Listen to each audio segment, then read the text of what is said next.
Shalom Bapak Ibu Saudara yang dikasihi Tuhan, senang berjumpa kembali dengan Bapak Ibu Saudara di YouTube channel Smart People Church dengan program Jesus Way.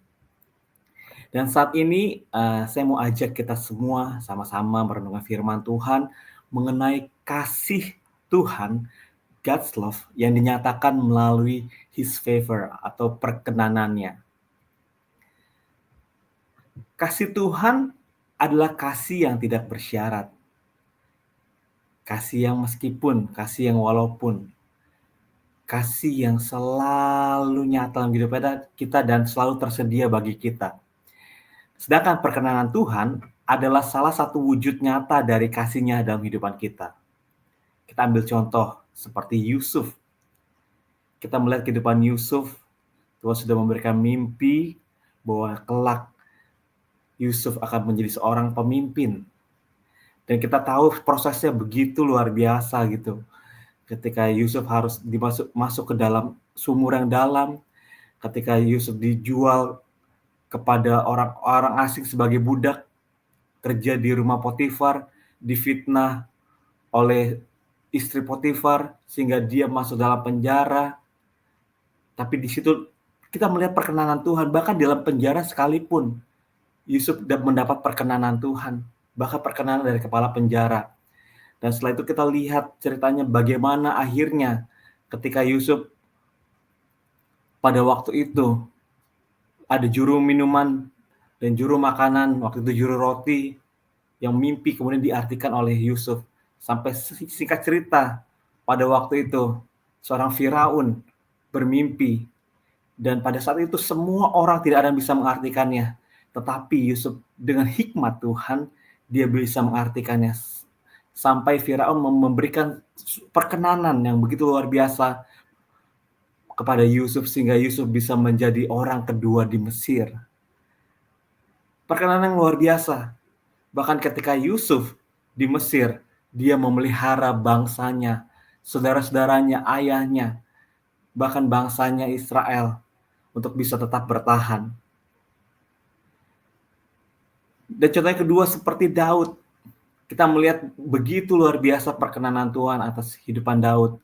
Pada saat Daud, pada waktu itu kita ingat sekali ceritanya dalam firman Tuhan ketika menghadapi Goliat. Daud yang masih kecil, masih belia, masih remaja, menghadapi seorang Goliat yang gagah perkasa, yang begitu besar badannya.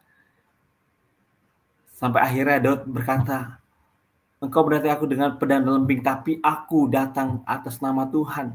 Dan kita melihat begitu dahsyat dan luar biasa Allah menyertai Daud.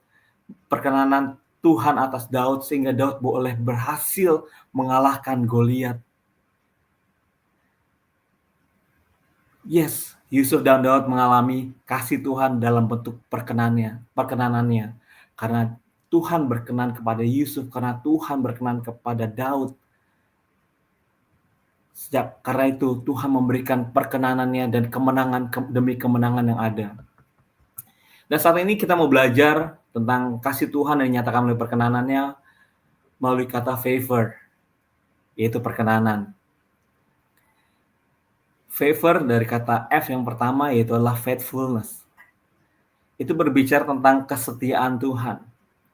Kasih Tuhan yang dinyatakan dalam kesetiaannya yang tidak pernah berubah dari dulu, sekarang, bahkan sampai selama-lamanya. Kesetiaannya tidak pernah berubah. Dalam 2 Timotius 2 ayat 13 dikatakan seperti ini. Jika kita tidak setia, Dia tetap setia, karena Dia tidak dapat menyangkal dirinya. Yes, Dia tidak dapat menyangkal diri bahwa Dia adalah Allah yang maha baik, yang penuh dengan kasih, yang setia. Walaupun seringkali kita tidak setia, Dia tetap setia. Dan dalam Mazmur 36 ayat 5 dikatakan, kasih setiamu ya Tuhan sampai ke langit, kesetiaanmu sampai ke awan-awan. Dan di sini kita melihat kasih Tuhan sampai ke langit tidak berujung, saudara. Kesetiaan Tuhan sampai ke awan-awan tidak terbatas kasih-Nya dalam kehidupan kita. Dan kita bersyukur karena kita punya Allah yang setia, yang selalu ada buat kita, yang selalu bersama dengan kita, tidak pernah meninggalkan kita, tidak pernah membiarkan kita. Apapun yang kita alami saat ini, percaya dia setia. Dalam keadaan engkau suka saat ini, penuh sukacita Tuhan, dia setia ada. Bahkan dalam keadaan duka sekalipun, dia tetap ada. Ketika engkau ada dalam puncak kesuksesanmu, ketika engkau ada dalam puncak karirmu, Tuhan ada. Bahkan dalam lembah maut sekalipun, dia tetap setia dan tetap ada bersama dengan kita. Karena Ratapan 3 ayat 22-23 dikatakan, tak berkesudahan kasih setia Tuhan, tak habis-habis rahmat-Nya, selalu baru tiap pagi, besar kesetiaanmu. Dan kita melihat ketika kita bangun pagi, membuka mata kita, disitulah kasih Tuhan yang selalu baru untuk setiap kita. Selalu baru kasih setia Tuhan, gak habis rahmat dalam kehidupan kita, dan besar kesetiaannya. Kalau kita bersyukur, ketika kita bangun pagi, kita menikmati nafas kehidupan yang begitu luar biasa, dan beberapa waktu lalu saya saksikan bagaimana saya juga bernafas dibantu dengan oksigen. Dari situ saya menyadari bahwa yes, nafas yang hidup yang Tuhan berikan kepada kita adalah bukti kasih-Nya. Kita tidak perlu beli tabung oksigen setiap saat kita bernafas, tapi Tuhan sediakan semuanya dengan sangat amat baik sehingga kita bernapas secara gratis.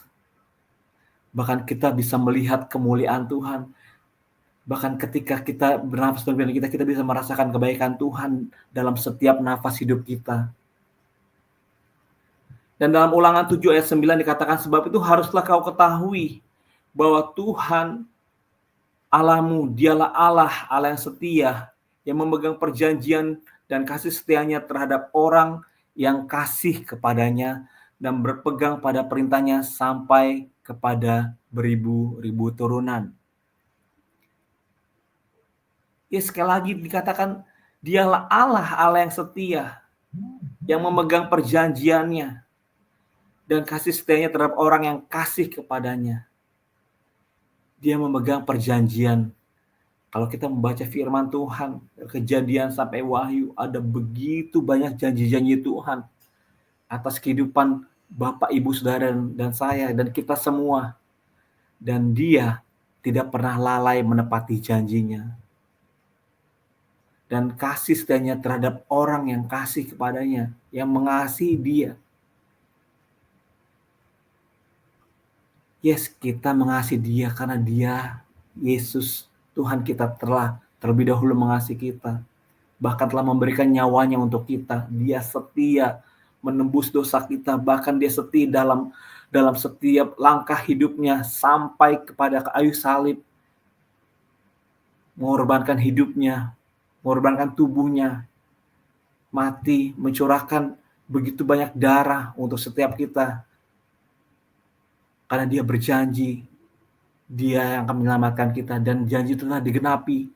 Dia telah mati, bahkan dia telah bangkit, menyediakan tempat bagi kita, sehingga kita, orang-orang percaya, kelak nanti kita akan hidup bersama dengan Tuhan Yesus dalam kekekalan.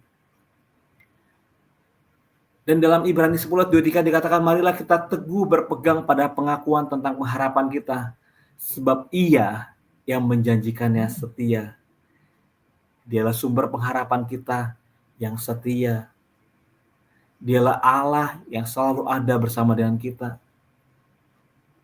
Dan saya ingat pada waktu saya kuliah di satu universitas swasta internasional, dan harganya sangat mahal, tapi puji Tuhan waktu saya dapat beasiswa parsial, jadi saya hanya membayar sekitar 35%.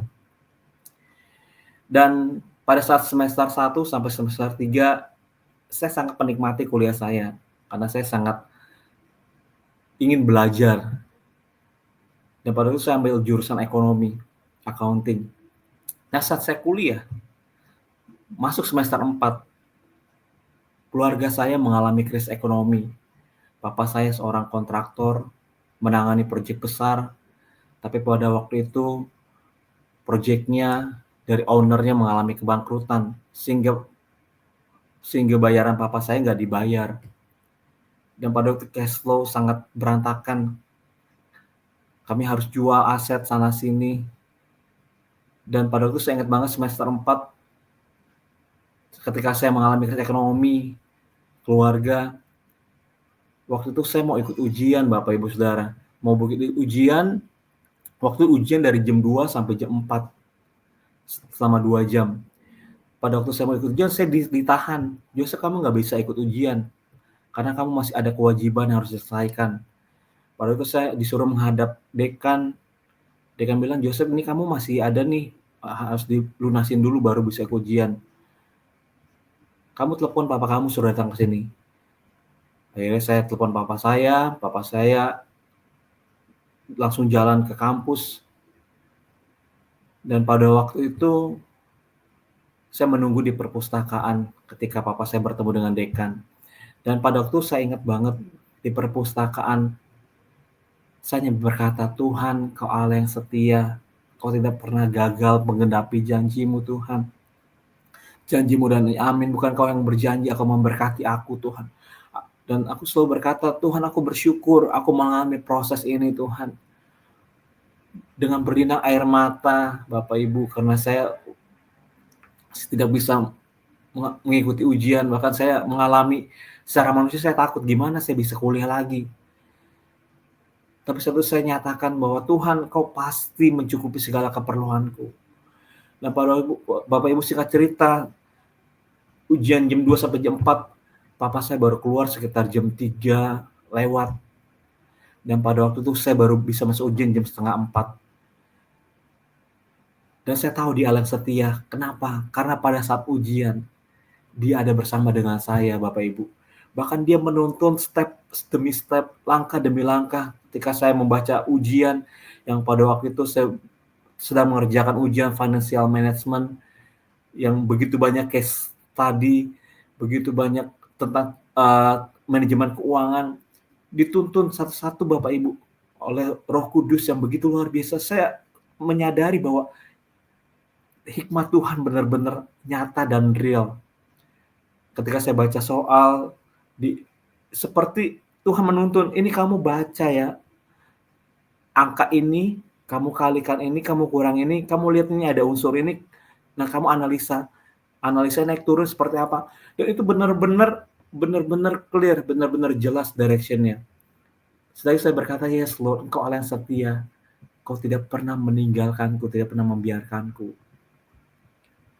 Dan begitu luar biasa, janji Tuhan yang Tuhan genapi, bahwa Dia Allah yang setia. Kemudian yang kedua, favor dari kata A itu abundance. Abundance artinya kelimpahan dalam kasih Tuhan.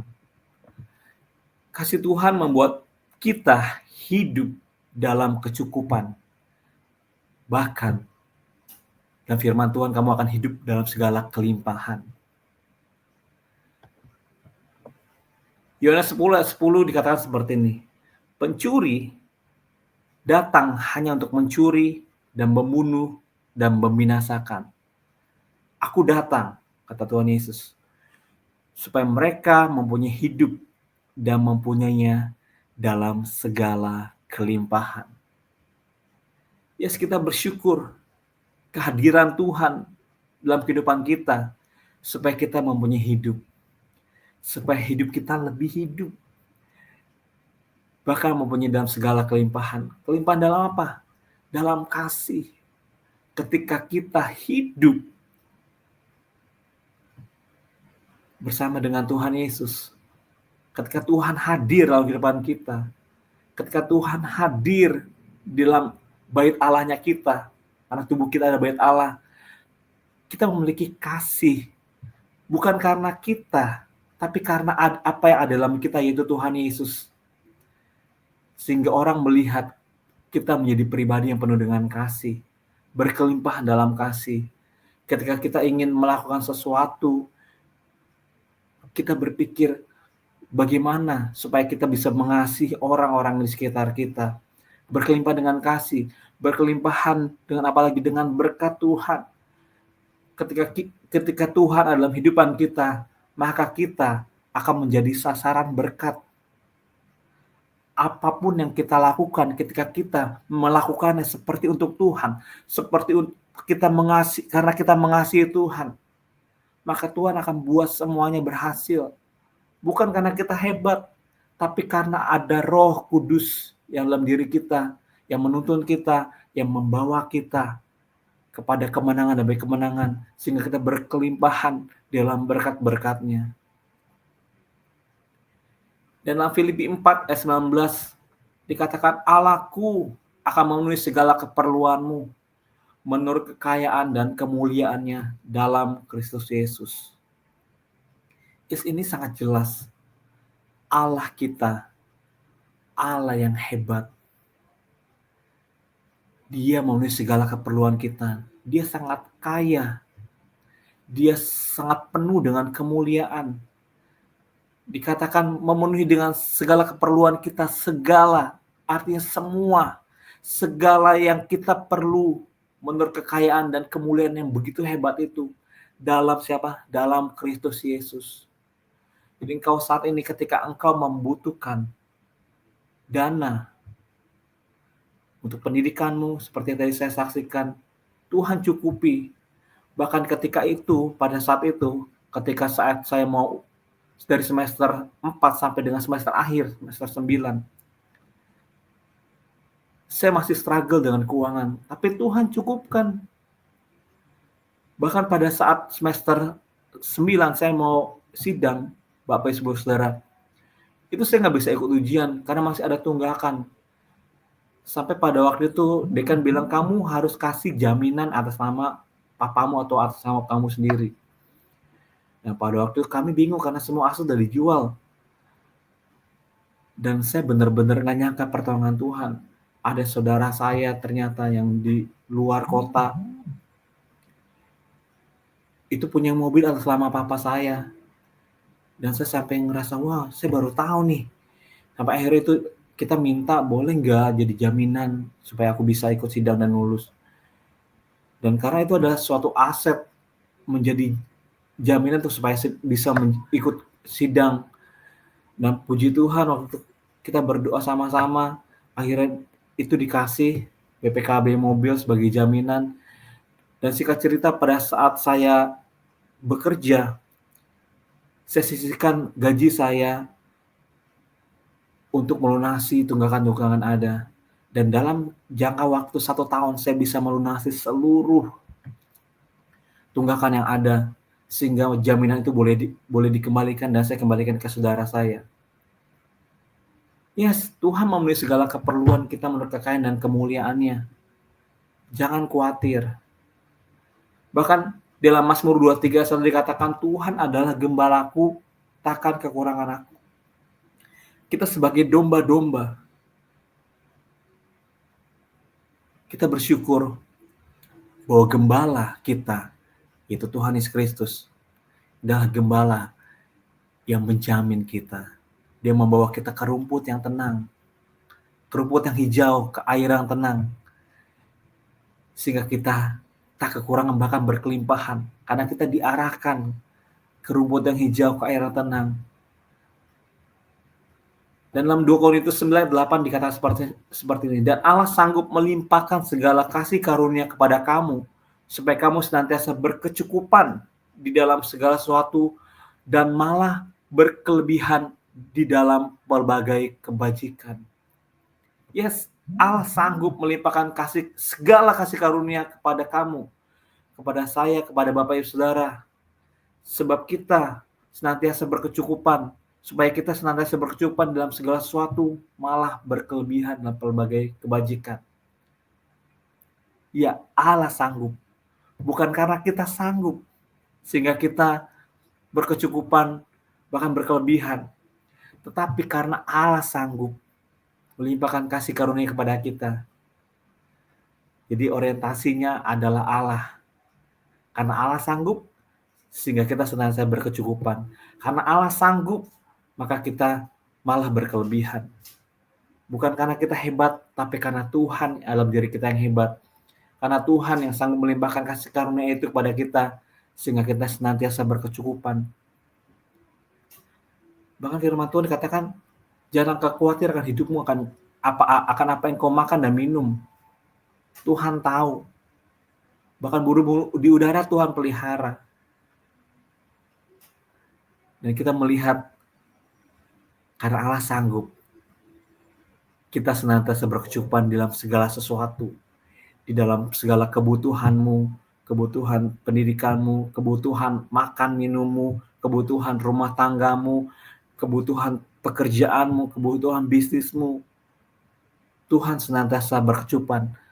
Ingat, karena Allah sanggup melimpahkan segala kasih karunia-Nya. Malah kita berkelebihan di dalam pelbagai kebajikan, di dalam bagai kebajikan kepada masyarakat orang-orang sekitar kita yang membutuhkan pertolongan, sehingga kita dengan berkecukupan bahkan berkelebihan, kita memberi lebih lagi untuk orang-orang sekitar kita. Dan dalam Amsal 10 ayat 22 dikatakan seperti ini, berkat Tuhanlah yang menjadikan kaya, susah payah tidak akan menambahinya. Yes, berkat Tuhan yang menjadikan kita kaya, susah payah tidak akan menambahinya. Artinya, bukan karena kehebatan kita sekali lagi, kita menjadi kaya dalam kemurahan, kita menjadi kaya dalam kebajikan, kita menjadi kaya secara materi. Tapi berkat Tuhan yang menjadikan kaya. Ketika berbicara tentang kekayaan, ada begitu banyak tingkatan-tingkatan yang ada dari kekayaan. Ketika ada seorang yang kaya, tentu ada yang lebih kaya dari dia. Yang lebih kaya dari dia ini pasti ada yang lebih kaya dari dia. Bahkan yang paling kaya sekalipun, kita melihat gitu kan di majalah-majalah ada, masih ada yang lebih kaya. Tapi kita melihat, ketika kita punya hati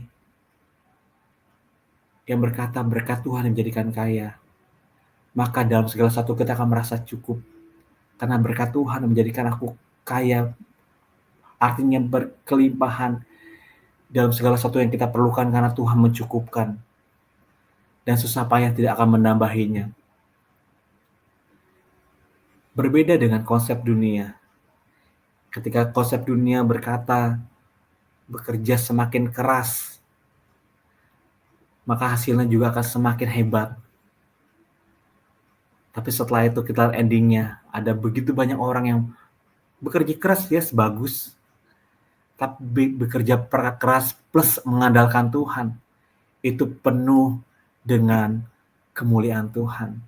Ketika kita bekerja keras tanpa mengandalkan Tuhan, yang ada kita capek, yang ada kita lelah, yang ada kita ngeluh. Tapi kita bekerja keras dan mengandalkan Tuhan, tentunya berkat itu akan dicurahkan. Karena dengan kita mengandalkan Tuhan, kita memperoleh hikmat dalam segala pekerjaan kita, sehingga kita nggak cuma bekerja keras, tapi kita bekerja dengan pintar. Sehingga kita tidak hanya bekerja keras, tapi kita bekerja dengan sepenuh hati. Sehingga kita bekerja dengan keras, kita ngerasa sukacita, kita merasa happy. Karena kita mengandalkan Tuhan dalam setiap pekerjaan kita. Dan saya ingat banget waktu itu ketika saya mengambil keputusan bersama dengan istri untuk menikah, kita mulai hitung-hitung biaya-biaya pernikahan yang ada dari venue atau gedung, dari catering, dari bridal, dan perintilan-perintilannya ada begitu banyak biaya yang perlu kami siapkan. Dan pada waktu itu kami berdua sepakat kita pakai dana sendiri, kita tabung, kita simpan uangnya, kita kumpulkan untuk membiayai pernikahan. Dan pada waktu itu saya ingat banget ketika kita mau nego tempat gitu kan ya, untuk gedung, pada waktu requirement-nya harus bayar sebelum pesta gitu, sebelum resepsi. Dan waktu itu kami coba negosiasi, kami bilang oke, kita bayar sekian persen, nanti setelahnya kami akan bayar setelah pernikahan. Dan tentunya kami berharap sama Tuhan, Tuhan menjamah hati PIC dari pihak gedung. Nah ternyata luar biasa, kami boleh melakukan itu. Kami bayar sekian persen untuk venue. Dan setelahnya kami boleh lunasi. Dan pada waktu itu saya ingat betul dari pekerjaan saya sebelumnya, saya ingat betapa Tuhan hebat dalam kami perlu biaya pernikahan. Tuhan berikan saya pekerjaan yang baru, yang gajinya itu berkali-kali lipat dari sebelumnya. Sehingga saya bisa mendapatkan dana dengan lebih cepat. Dan pada waktu itu saya ingat banget, akhirnya yang gedung ini sekian persen kami bayarkan. Dan pada waktu itu juga untuk bridal juga kami juga negotiate before dan after, sebelum pernikahan dan setelah pernikahan pembayarannya. Dan pada saat hari H, Bapak Saudara, kami sangat bersuka cita, kami sangat berbahagia bahwa hari yang paling bahagia itu datang dan ada begitu banyak orang yang datang. Kami ingat waktu itu sampai 1.000 lebih datang ke acara pernikahan kami. Dan secara manusia khawatir, makanan cukup nggak? Ternyata berkelebihan, Bapak Ibu Saudara. Terus direview, terus ditambahkan. Bahkan pada itu kami ingat banget, pada waktu kami mulai berhitung gitu kan ya, dari penerimaan yang kami terima dalam pernikahan, kami melihat dan kami menghitung, wow, Tuhan ini nggak cuma break even points, nggak cuma kayak pas gitu kan ya, tapi berkelebihan. Di situ kami melihat, yes benar Tuhan, Tuhan mencukupi segala keperluan kami menurut kekayaan dan kemuliaan-Mu. Bahkan Tuhan sanggup melimpahkan segala kasih karunia sehingga kami senantiasa berkecukupan, bahkan berkelebihan. Dan Tuhan dahsyat. Kalau Tuhan bisa kerjakan itu dalam kehidupan saya dan istri. Dan buat saudara-saudara semua yang ingin menikah, jangan takut. Melangkah bersama dengan Tuhan. Berharap sama Tuhan, mengandalkan Tuhan. Maka Tuhan akan mencukupi segala keperluanmu. Dan yang berikutnya, yang ketiga itu favor, dari huruf yang ketiga itu victory, itu kemenangan oleh kasih Tuhan. Kasih Tuhan memberi kita kemenangan dalam setiap tantangan. Di dalam 1 Korintus 15 ayat 57 dikatakan seperti ini. Tetapi syukur kepada Allah yang telah memberikan kepada kita kemenangan oleh Yesus Kristus Tuhan kita. Yes, hanya Yesus Kristus yang sanggup memberikan kita kemenangan. Kemenangan dari apa? Kemenangan dari dosa. Bagaimana tidak? Kita dulu hidup dalam dosa. Dan tidak ada satupun yang dapat menebus kita. Tapi kehadiran Tuhan Yesus ke dunia, Dia datang untuk menebus setiap dosa kita. Tanpa kedatangan Yesus, tanpa kehadiran Yesus, kita pasti akan binasa. Tapi ketika Yesus hadir, memberikan hidupnya, kita beroleh kemenangan dari dosa. Mungkin saat ini kita hidup jatuh bangun dalam dosa, mungkin kita saat ini bahkan hidup di dalam dosa. Firman Tuhan berkata, mendekatlah kepada Allah, maka Allah akan mendekat kepadamu. Lawanlah iblis, maka ia akan lari daripadamu. Artinya ketika kita menghampiri Tuhan, ketika kita hidup dalam dosa, ketika kita jatuh bangun dalam dosa, kita datang sama Tuhan, maka Tuhanlah yang akan memberikan kemenangan. Karena dengan kekuatan kita sendiri, kita nggak sanggup untuk bebas dari dosa. Tetapi oleh bilur darah Yesus Kristus, kita dibasuh, kita disucikan dari dosa. Sehingga walaupun merah dosa kita, seperti kain kesumba, Tuhan jadikan putih. Seperti bulu domba. Yes, Dia sanggup memberikan kita kemenangan. Bahkan dalam Roma 8 ayat 37 dikatakan, tetapi dalam semuanya itu kita lebih daripada orang-orang yang menang oleh Dia yang telah mengasihi kita. Lebih daripada pemenang. Ini arti kita memiliki privilege untuk menjadi seorang yang lebih daripada pemenang. Kita memiliki sesuatu hak yang spesial, yang istimewa, yaitu bagi setiap kita yang mengasihi Dia, yang telah mengasihi Dia. Oleh karena Dia yang telah terlebih dahulu mengasihi kita. Dan oleh karena itu, oleh Dia yang telah mengasihi kita, kita dijadikan lebih daripada pemenang. Mungkin saat ini engkau mengalami letih, lesu, engkau patah semangat, datang sama Tuhan. Dia mengasihimu. Dia mengasihimu. Bahkan lebih dari yang kau pikirkan. Kasihnya begitu sempurna, melenyapkan segala ketakutan. Bangkit. Percaya, Dia akan menjadikan pemenang, bahkan lebih daripada pemenang. Dalam Mazmur 60 ayat 12 dikatakan seperti ini, dengan Allah kita akan melakukan perbuatan-perbuatan gagah perkasa, sebab Ia sendiri akan menginjak para lawan kita. Yes, dengan Allah sekali lagi, dengan Allah kita akan melakukan perbuatan-perbuatan gagah perkasa. Bukan, tidak dikatakan dengan kekuatan kita sendiri, tidak. Tidak dikatakan dengan orang-orang yang hebat, tidak. Tidak dikatakan dengan backingan-backingan kita yang luar biasa, tidak. Tetapi dengan Allah kita akan melakukan perbuatan-perbuatan gagah perkasa. Sebab Ia sendiri akan menginjak para lawan kita. Jadi jangan takut. Kuncinya berjalan bersama dengan Tuhan.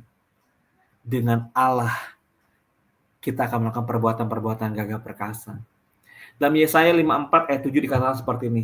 Setiap senjata yang ditempa terhadap engkau tidak akan berhasil. Dan setiap orang yang melawan engkau dalam pengadilan akan engkau buktikan salah. Inilah yang menjadi bagian hamba-hamba Tuhan dan kebenaran yang mereka terima daripadaku. Demikianlah firman Tuhan.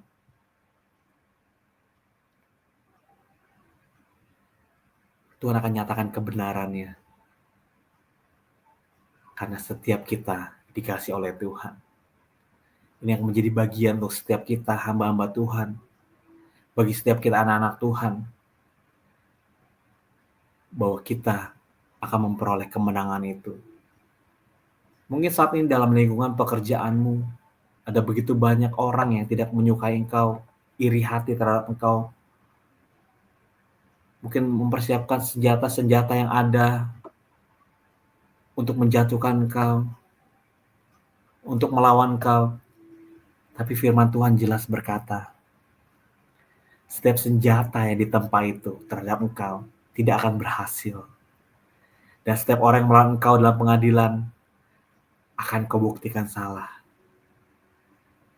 Karena bukan karena kekuatan kita sekali lagi, tapi karena perkenanan Tuhan. Karena kasih Tuhan yang dinyatakan melalui perkenanannya. Dan dalam 2 Tawarik 20 ayat 15 dikatakan seperti ini, janganlah takut dan janganlah gentar menghadapi laskar yang besar ini, sebab bukan kamu yang akan berperang, melainkan Allah. Wow, ini keren banget. Bukan kamu yang berperang, melainkan Allah. Dan ini, Bapak Ibu Saudara, yang luar biasa. Ketika kita menaruh harapan kita sama Tuhan, ketika kita memiliki masalah dalam kehidupan kita, kita berperang dengan masalah kita. Setelah itu kita mengandalkan Tuhan, menaruh kepada Tuhan. Kita percaya bukan kita yang berperang, melainkan Allah. Dan ini terjadi pada saat saya kuliah. Pada waktu itu kuliah saya di semester 7-8 itu ada program magang dari kuliah, dari kampus. Dan pada waktu itu sebagai seorang mahasiswa jurusan akuntansi, saya rindu bisa bekerja di Big Four waktu itu. Big Four itu PwC, Deloitte, KPMG, sama EY. Dan pada waktu itu semester 7 saya mulai apply, gak ada panggilan. Namun akhirnya saya apply ke tempat lain. Dan puji Tuhan saya diterima magang waktu itu di salah satu produsen semen, dan saya bekerja di situ magang di situ selama 3 bulan. Kemudian singkat cerita di semester berikutnya, di semester 8, saya coba lagi apply magang di Big Four. Nah, tapi pada waktu itu saya sempat ditelepon dikatakan bahwa untuk yang lain, justru mohon maaf sementara kita belum terima gitu kan ya. Udah gitu akhirnya saya coba follow up lagi ke salah satu Big Four. Saya telepon, gimana status saya, dan pada waktu itu dikatakan bahwa saya tidak bisa. Saya pada waktu tidak bisa diterima karena pada waktu saya mengirimkan kayak semacam bukan laporan keuangan, lebih ke data keuangan, dan mereka sangat menghargai data keuangan itu. Pada waktu saya takut, saya ngerasa wah ini jangan-jangan saya udah di blacklist karena saya sudah mengirimkan data yang konfidensial. Dan singkat cerita akhirnya saya tidak diterima di Big Four di semester 8 itu, tapi saya coba apply di tempat lain. Dan puji Tuhan saya diterima waktu itu di Grant Thornton namanya, itu Big Ten, salah satu kantor akuntan favorit juga, tapi nggak sebesar Big Four tentunya. Dan waktu itu saya mulai magang, dan puji Tuhan setelah itu selesai magang gitu kan ya. Dan pada saat saya selesai kuliah, pada saya ingat banget setelah saya sidang seperti yang saya saksikan tadi gitu kan, karena kesaksian tadi saya setelah sidang saya juga menghadapi tantangan gitu kan ya. Saya mau coba berkarir, tapi saya minta berkarir di Big Four. Waktu saya apply magang di tempat yang sama waktu itu menolak saya. Waktu itu saya apply. Dan singkat cerita, Tuhan yang berperan. Pada waktu itu saya apply dan ternyata saya dipanggil. Singkat cerita saya diterima.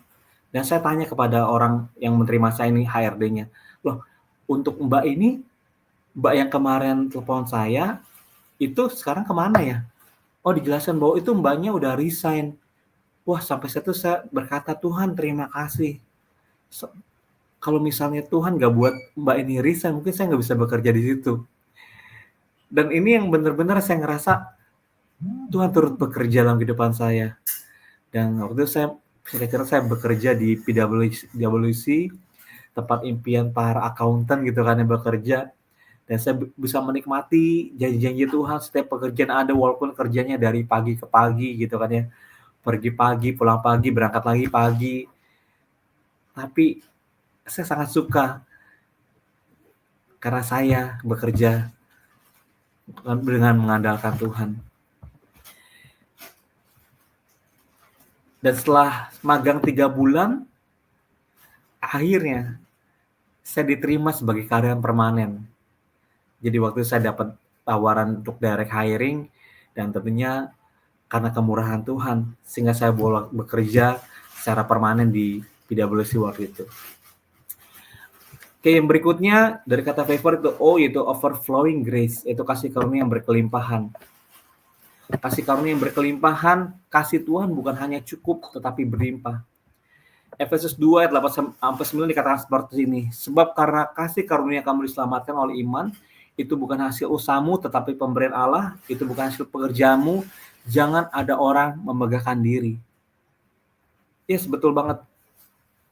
Karena kasih karunia kamu diselamatkan oleh iman.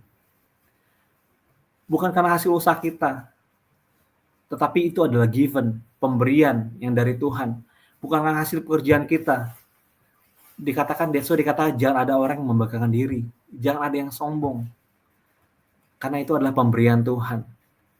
Dalam 2 Korintus 12 ayat 9 dikatakan seperti ini. Tapi jawab Tuhan kepadaku, cukuplah kasih karuniaku bagimu, sebab justru dalam kelemahanlah kuasaku menjadi sempurna. Sebab itu terlebih suka aku bermegah atas kelemahanku, supaya kuasa Kristus turun menaungi aku. Ya, dikatakan cukuplah kasih karuniaku bagimu, karena justru dalam kelemahanlah kuasa Tuhan menjadi sempurna. Dalam Roma 5 ayat 20 dikatakan seperti ini. Tetapi hukum Taurat ditambahkan supaya pelanggaran menjadi semakin banyak. Dan di mana dosa bertambah banyak, di sana kasih karunia menjadi berlimpah-limpah. Yes, di mana dosa bertambah banyak, di sana kasih karunia berlimpah-limpah.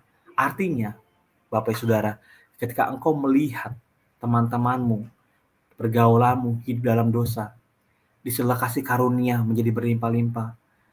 Kasih karunia Tuhan melalui engkau menjadi saksi bagi orang-orang sekitarmu, sehingga setiap orang yang hidup di dalam dosa, mereka boleh bertobat.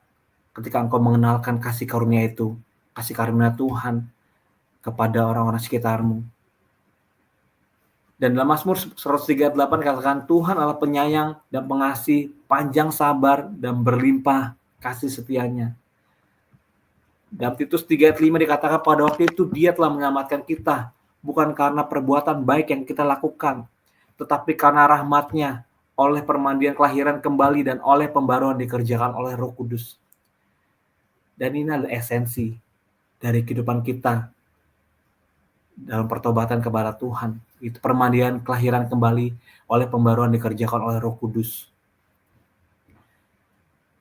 Dan saya ingat banget pada waktu kehidupan saya di remaja, ya seperti remaja di dunia gitu kan ya, hidup dalam kenakalan-kenakalan yang ada.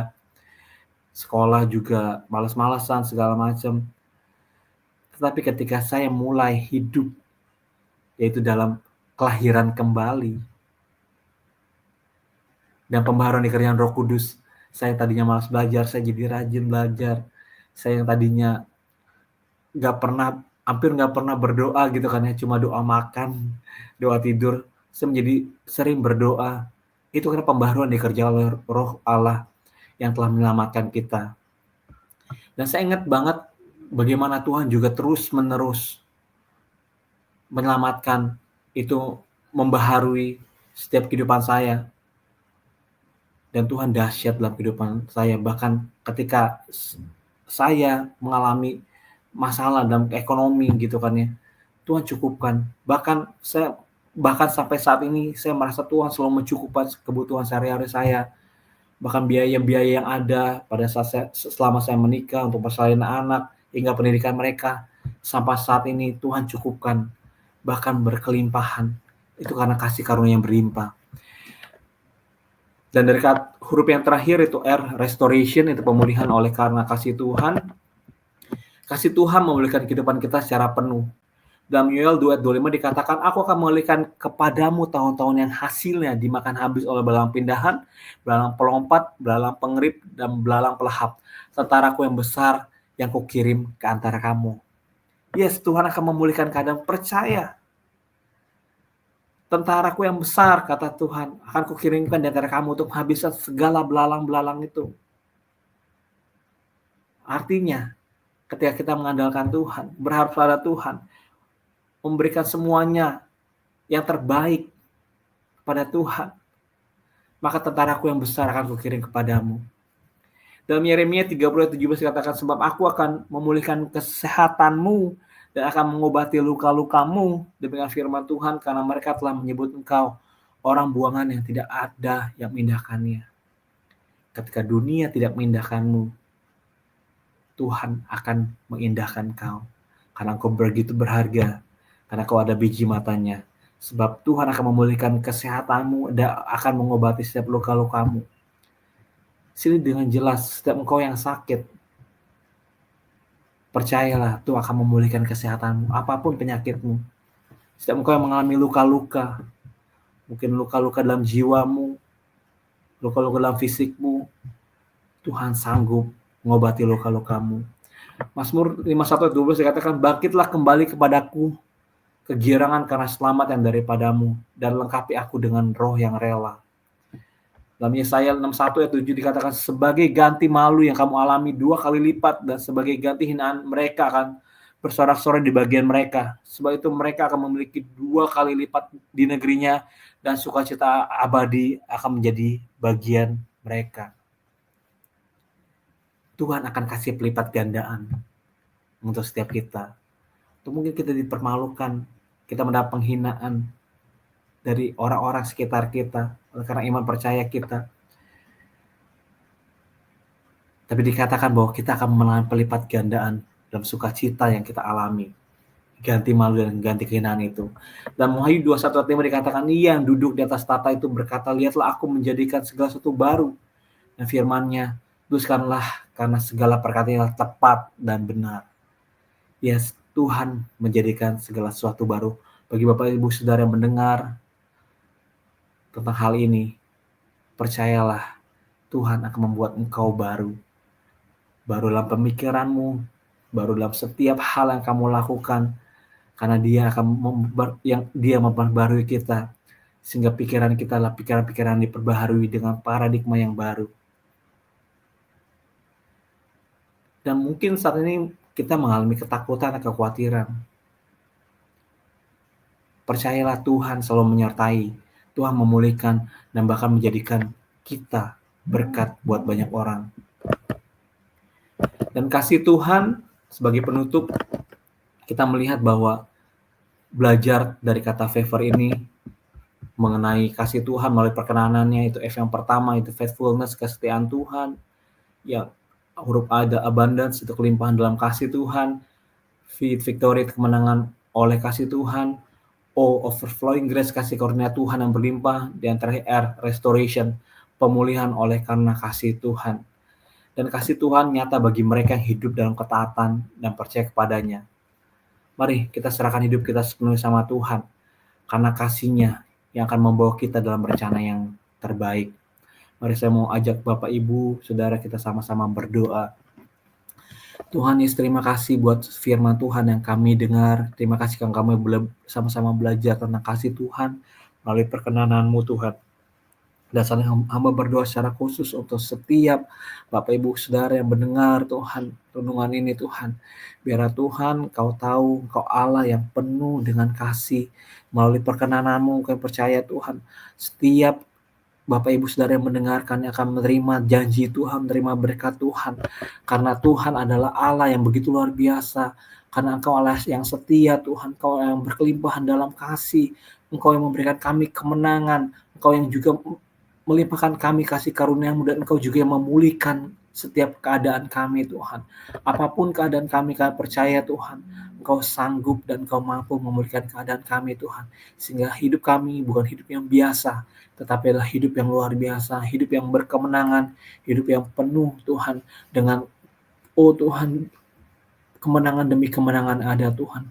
Yang berdoa tutup punggung setiap kami dengan kuasa darah Yesus Kristus. Kami percaya Kau yang telah menebus kami, Kau yang menjadikan kami Tuhan berkat dimanapun kami berada Tuhan. Terima kasih, kami percaya Tuhan, kami akan mengalami lebih lagi kasih Tuhan melalui perkenanan-Mu Tuhan. Di dalam nama Tuhan Yesus Kristus kami berdoa, ucap syukur.